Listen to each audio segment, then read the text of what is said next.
नमस्कार, जय माता दी। मैं हूं आपके अपने लाइफ डिजाइनर जीतू आचार्य। रक्षाबंधन के पर्व की आप सभी को, पूरे देशवासियों को बहुत बहुत शुभकामनाएं हैं। 11 को मनानी है या 12 को? कितना बड़ा कंफ्यूजन है ना। अब कंफ्यूजन इतना ज्यादा क्रिएट हो चुका है तो उससे बाहर निकलने का रास्ता भी तो चाहिए। सबसे पहले तो क्लियर कर देते हैं, 11 को ही मनाइएगा राखी। अब इसके पीछे के तर्क भी हम आपको बताएंगे, क्योंकि सिर्फ ऐसे नहीं कह रहे हैं कि 11 तारीख को मना लीजिए राखी।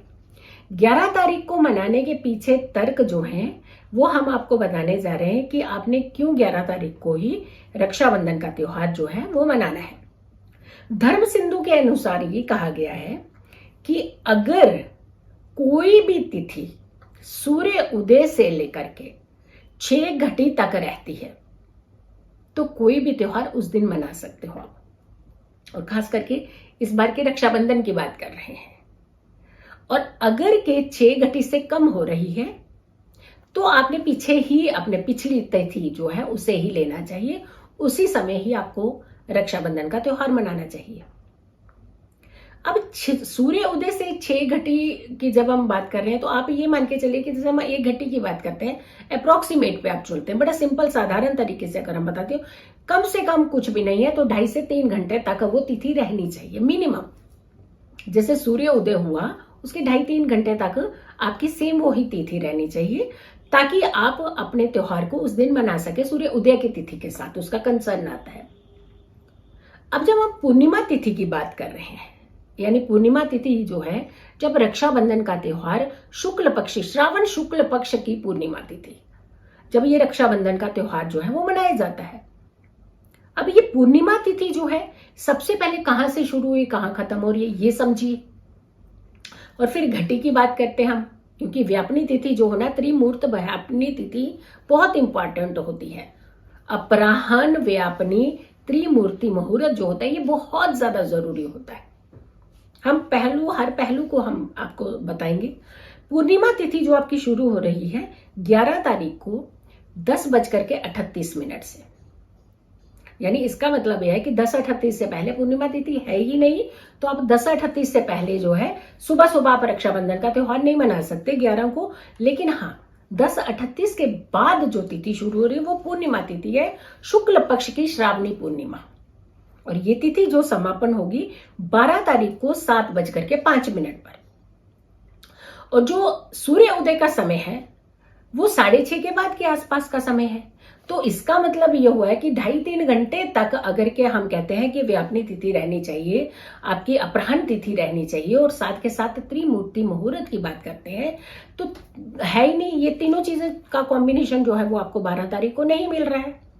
तो चाहे तिथि पूर्णिमा 7:05 तक की है, तब भी रक्षा सूत्र जो है आप 12 तारीख को नहीं बांध सकते।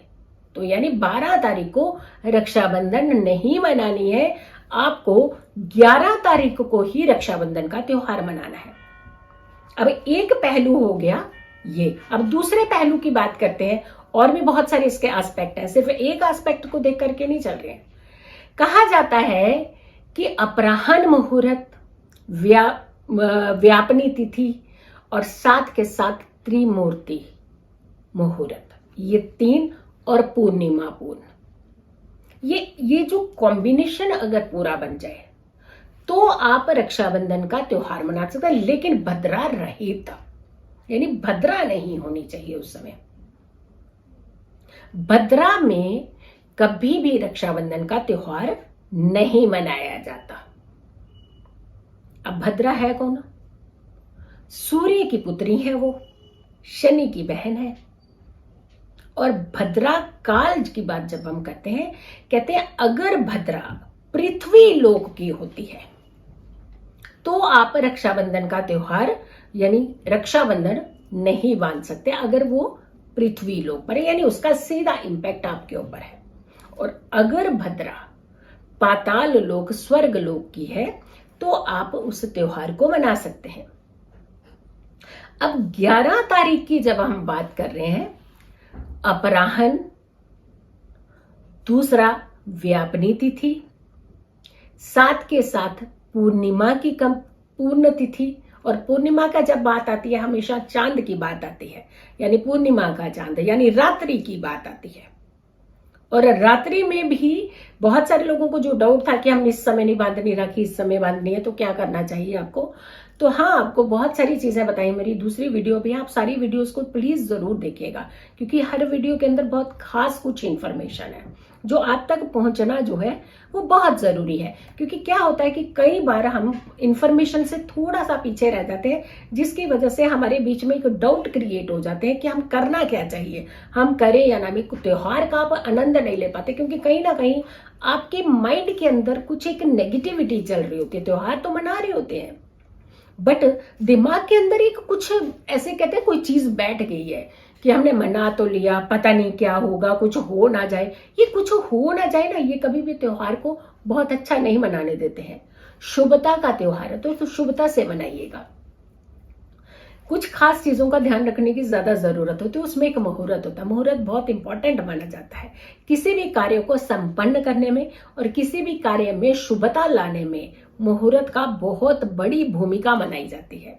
तो आपने सबसे पहले ये ध्यान रखना है कि सूर्य उदय की तिथि आपको 11 तारीख को तो नहीं मिल रही, लेकिन पूर्णिमा तिथि आपको 11 तारीख को मिल रही है, और व्यापनी तिथि आपको 11 तारीख को मिली है, अपराह्न आपको 11 तारीख को मिल रही है, और उसके बाद भद्रा नहीं है। भद्रा पृथ्वी लोक पर नहीं है, क्योंकि मकर राशि में ये कहा जाता है, मुहूर्त चिंतामणि में इसका पूरा जिक्र है कि अगर भद्रा के समय चंद्रमा मकर राशि में मकरस्थ होता है, यानी मकर राशि में रहता है, तो आपको डरने की जरूरत नहीं हो, क्योंकि भद्रा का निवास पाताल लोक में होता है, ना कि पृथ्वी लोक में। और जब पृथ्वी लोक में भद्रा है ही नहीं तो आपको घबराने की जरूरत है। लेकिन फिर भी बहुत सारे ऐसे लोग होते हैं कि भद्रा चाहे इधर रहे तो हमने नहीं मनानी है। तो आपके लिए एक्सेप्शनल रात का मुहूर्त है, जो हमने बता चुके हैं ऑलरेडी, वीडियो में बता चुके हैं, पर आपको यहाँ छोटा सा क्लू मैं अभी भी दे देती हूँ कि रात्रि के 8:53 के बाद का मुहूर्त है। तो कहाँ तक का मुहूर्त है, आप उस वीडियो को जरूर देख लीजिएगा। नेक्स्ट वीडियो है और बहुत ही इंफॉर्मेटिव वीडियोज है, ताकि आपको एटलीस्ट ये टेंशन नहीं रहेगी कि हमने राखी तो बनाई है, बट कोई घबराने की जरूरत नहीं है, किसी तरीके का डाउट आपको नहीं क्रिएट करने की जरूरत है। लेकिन 12 तारीख को आपने रक्षाबंधन का त्योहार नहीं मनाना है। 12 तारीख को इसीलिए नहीं मनाना है कि जब शास्त्रों में इसका जिक्र है कि जब तक 6 घटी, कम से कम 4 से 6 घटी कहते हैं कि अगर सूर्य उदय के बाद कम से कम 4 से 6 घटी अगर के तिथि नहीं है तो आपकी ये तिथि मान्य नहीं होगी। आपको पिछली तिथि का ही चुनाव करना चाहिए। तो उस तिथि के अनुसार ही आपको सारे अपने रिचुअल्स, विधि विधान जो है वो करने चाहिए। और 12 तारीख की सुबह 7:05 पर पूर्णिमा तिथि का समापन हो जाएगा। अब भद्रा नहीं है, शुक्रवार का दिन है, कुछ भी कनेक्ट कर सकते हैं आप, किसी भी तरीके से कनेक्ट कर सकते हैं। लेकिन जब शास्त्रों की बात आती है तो शास्त्रों में और हमारे जितने में मुहूर्त चिंतामणि में भी कहा गया है, धर्म सिंधु में भी लिखा गया है कि जब तक 4 से 6 घटी तक तिथि अगर के नहीं रहती है तो पिछली तिथि का चुनाव करना चाहिए, जो कि सबसे ज्यादा शुभ मानी जाती है। और चाहे रात्रि हो, चाहे सुबह हो, चाहे दिन हो, इसमें कोई दिक्कत नहीं है। आप रक्षाबंधन कर सकते हैं, मना सकते हैं। सावन का महीना चल रहा है, ये वैसे भी प्रदोष काल तो सबसे रात्रि में आता है, दोष रहित काल, इसमें दोष ही नहीं होता कोई। आप पूरी पूजा भक्ति कर सकते हैं, कई सारे अपने काम कर सकते हैं। प्रदोष काल की पूजा सबसे उत्तम पूजा मानी जाती है। अगर फिर भी आपको किसी तरीके का डाउट होता है तो आप अभिजीत मुहूर्त का चुनाव कर दीजिए। राहु काल को छोड़ करके आप पूरे दिन का चुनाव कर सकते हैं। लेकिन 12 तारीख को रक्षाबंधन का त्योहार नहीं मनाया जाएगा। 11 तारीख को ही रक्षाबंधन का त्योहार मनाइए और बहुत ही अच्छे से त्योहार मनाइए, बिना किसी डाउट के मनाइए। कोई आपको घबराने की जरूरत नहीं है। ऊपर वाला पूरा आशीर्वाद आपको देने को तैयार है, क्योंकि जब भद्रा पृथ्वी पर है ही नहीं तो आपको पाताल लोक की भद्रा से डरने की जरूरत नहीं है। लेकिन 12 तारीख को आपने त्योहार नहीं मनाना है, 11 तारीख को ही आपने रक्षाबंधन का त्योहार मनाना है। मेरी इस वीडियो को आपने बहुत सारे लोगों तक पहुंचाना है, क्योंकि हर बहन को ये कहीं ना कहीं डाउट है कि 11 को मनाए या 12 को मनाए। तो आपने 11 को ही मनानी है, 12 को नहीं मनानी है आपने रक्षाबंधन। तो भाइयों के पास अगर ये वीडियो आती है तो आपने अपनी सारी बहनों को भेज दीजिएगा, और अगर बहनों के पास ये वीडियो पहुंचती है तो भाइयों के पास भेज दीजिए।